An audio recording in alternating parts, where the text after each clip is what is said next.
Hey, it's me, Brad Hammond here, your local investment friendly real estate agent. Hey, today I want to talk with you about how to analyze a property. I think it's one of the most important keys when you're getting started in investing. The reason for that is because when you're first looking at properties, once you learn how to analyze them, it will help you figure out exactly what type of property you're looking for. Do you want one in Northeast Portland versus Milwaukee versus Beaverton, or all sorts of different areas? And then what type of amenities are you looking for in that property? Are you okay with having one that doesn't have a dishwasher or washer and dryer in the property? There's all sorts of different things that you would want to take into account, and analyzing the property will help make that a little bit clearer. The other thing is that when you are analyzing a property and you're getting good at it, you'll be able to very, very quickly look at the purchase price and the rents and the condition of the property and say, yes, this could be this could be worth investing in, or no, that's way off base and we'll just keep moving along. And the purpose of analyzing the property at this point is just to see if it's worth diving into a little bit further. I have created a spreadsheet. Let me show it to you here. I'd be happy to share it with you as well. It's just a Google sheet, but I'd be happy to send you the link. Just let me know just shoot me an email, bradhammond@kw.com, and I'd be more than happy to send that over to you. Earlier, I thought that this property right here would be a good one to analyze. I've not analyzed it yet, so we'll be doing this together for the first time. This is my website here. I like it. It's got a lot of really good information that Zillow and Redfin don't have on it. Again, it's bradhammond.kw.com. But this property right here, 17715 Southwest Blanton Street, let's take a look at it, and I can show you what I'm seeing when I'm first looking at a property. So first thing, the outside, it looks a little bit cluttered. It looks like they have a lot of things. I see some vehicles. It looks like there is some Christmas decorations that are still out. But actually the exterior looks like it's in pretty good shape. And the inside looks like it's actually pretty clean and well maintained. Kitchen looks pretty good. The tile floor can be kind of nice. It's going to be a little bit more indestructible, definitely tenant proof in that regard. Nice newer appliances. The kitchen is bigger, kind of everything that you would need. Okay, bedroom, that looks like it's a pretty decent size. Oh, let me back up. This is a 3-bedroom, 1-bath. We'll call that 1,250 square feet, and it's on a 1/4 acre. That's actually quite a bit of land. So it does have 1 bath. There's only 1 picture of it. I wish there was a little bit more, but my guess is that it's a pretty small bathroom. I wish that it maybe had another half bath, but that's okay. We'll go with it. Looks like we have some kid bedrooms here. I see the pink walls here. Basically, I just always assume that we're going to be painting all of the walls on the interior. I like the flooring throughout. I'm assuming that's some kind of like a laminate, not a hardwood, but it looks like it's in pretty good shape. Attached garage, which is always a plus. There's a washer dryer there as well. And like I mentioned earlier, a pretty big backyard. Looks like there's an outbuilding in the corner there. Yep, there it is. And then some neighborhood photos as well. I'm also looking at this roof right here. The roof looks like it's in pretty good shape. I don't see any moss. I would take another closer look when I actually view the property, but it looks like it's in pretty good shape at this point. So they're asking $419,000 for the property. Oh, look, it's been on the market for 78 days. It was built in 1920. Composition roof. There's a patio, all the appliances. Okay, so yeah, RV access and parking on the driveway. All right, I think we've got some information to get started here. So first thing I want to do is I'm going to put in the property address. So that was 17715 Blanton. So all these cells in yellow, these are the important ones to fill in. And when you fill in these yellow cells, it's going to auto-populate a lot of the other information. So purchase price, let's just put in $419,000.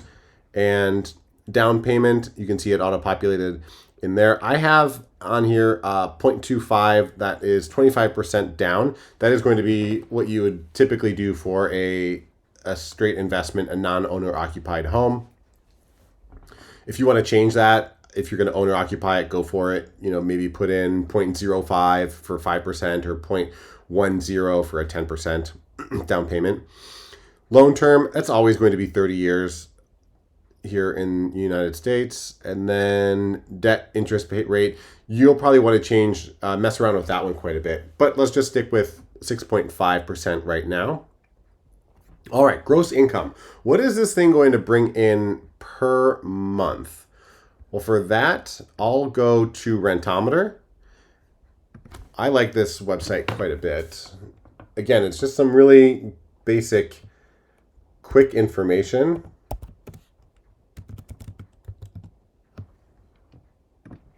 So enter the address. I'm going to select 3 bedrooms, 1 bath. I'm going to make sure that house or duplex is checked and analyze. All right, so this is saying that the average and the median rents are going to be $1,985. I like to look at the median more so than the average. The median is going to take out the lowest of the lows and the highest of the highs. So you have a little bit more, in my opinion, accurate number. So I usually look at the median. If the property is in really good condition, I might add a little bit to it. If it's in pretty poor condition, I would subtract from it. But for our purposes here, let's stick with that median. I like round numbers, so I'm gonna call that 2,000. And here I have the gross income for the year. That's how I have it calculated. So I'm gonna do 2,000 times 12. Oh, I can do that in my head actually. So that is 24,000. For vacancy rate, I just like to stick that at 5%. That's kind of the industry average. That's what banks would use for larger properties. And that comes out to about 3 weeks per year. So hopefully you would be able to have another renter in there in that time. So you have enough time to clean it, do any other repairs while you're marketing it, and get that other tenant moved in and start paying within 3 weeks. Number of units, this is just 1. I also use this for multifamily as well, so it's helpful for that. All right, so now that we have our income, we want to work on our expenses. So electric and gas, that's going to be paid for by the tenant. Landscaping, we'll make sure that's in the lease to be covered by the tenant. Repairs and maintenance, I've got that at 5%. Again, industry standard. CapEx also at 5%. I would just recommend keeping those the way they are. So the difference between repair and maintenance and CapEx is a repair and maintenance is going to be like a smaller item, maybe a new blind if those break, if a garbage disposal needs to be replaced or repaired, maybe a new bathroom vanity, those types of things. Capital X or capital expenditure, that's going to be a bigger item like a window, the roof, the furnace or hot water heater, a new appliance. Those really big items that you're going to be doing every handful of years. You're going to want to set money aside just for that. So going down to property management, I've got 8% in here. I always recommend managing your own property at first, but if you are a busy person and you want to hire a property manager, yeah, stick in that 8%. That's a good kind of placeholder. Water and sewer, that's going to be paid for by the tenant. Trash, we'll make sure that's paid for by the tenant as well. And then there's no HOAs with this one, so we'll leave that one blank. You can see here the property management, the 160 is being realized from that 8% up here. All right, insurance. This is the property insurance, the homeowner's insurance, if you will. You can just stick $100 in there. That's a pretty good placekeeper. You can most always find insurance for about that amount. And then now we want to find the tax. All right, so the tax amount, I have it right here at $26.95, and this was for the 2023 tax year.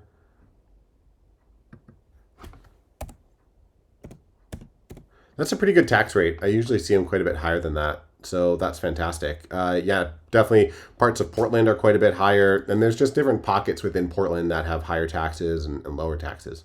So right now, this is losing $761 per month. That's actually a little bit higher than I was thinking. But let's go up here. I bet that we could get this property for less than $419,000. I bet we can get it for $400,000. That's because the days on market was 78 days on market right there. So I think that we can get it for a little bit less than that.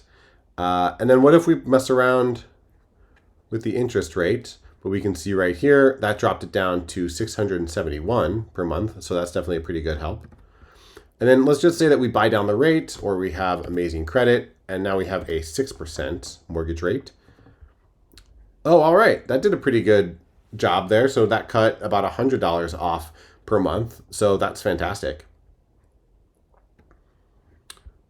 And then again, we have the money that we're saving every month for the vacancy. We've got CapEx and repairs that we're going to be saving for. And then if you can manage it yourself, then you're going to be saving another $160 per month. So maybe the first year or so, you think it's in pretty good shape. You don't feel like you're going to be spending you're not going to be spending that $100 or $200 per month on repairs. Well, then that can kind of help offset those first couple of years of negative cash flow. So if you were to have that mindset, then it's pretty close to breaking even at that point, assuming you're going to self-manage it and assuming that you're going to use that repairs and CapEx budget towards the cash flow. And then once rents start to go up, usually about 3% per year, then in another year or two, you can start putting money away for repairs. And of course, you want to make sure that you have a good amount of reserves just in case something will end up happening at some point, believe me. So is this a good property? I don't know. It could be. I think it's definitely worth investigating a little bit more. I think that property is worth investigating and maybe taking a look at. Maybe we can get it for less than $400,000 as well. But just because it's got negative cash flow, that doesn't necessarily mean that you shouldn't look at it. Because there's lots of ways that this property is going to make you money besides just that monthly cash flow. For one, it's going to have appreciation most every year. It's going to have a good tax. Let me back up. It's going to be able to give you some tax benefits as well. Because it's going to be losing money on paper, you're going to be able to use those deficits to offset other W-2 income. And then it's also going to depreciate, which is also going to help pay less in taxes. And then, of course, your tenant is going to be paying your mortgage down for you. So there's lots of ways that this property is going to be making money in year one, but cash flow isn't going to be one of them. Owning a rental property is just like owning any other business. And there's not very many businesses out there that make money their first year or their first month. So just know that, you're putting, in this case, $125,000 down payment into this property. You want to make sure you have reserves for if something goes wrong, and also to kind of help feed it a little bit as well. Just because it has negative cash flow, it still could be a very, very good property. And you're not investing for the first year.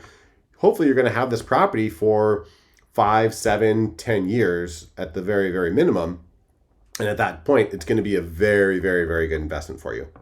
So that's a basic, really quick version of how to analyze properties. If you want to go over this with me at some point, I would love to analyze a property with you live.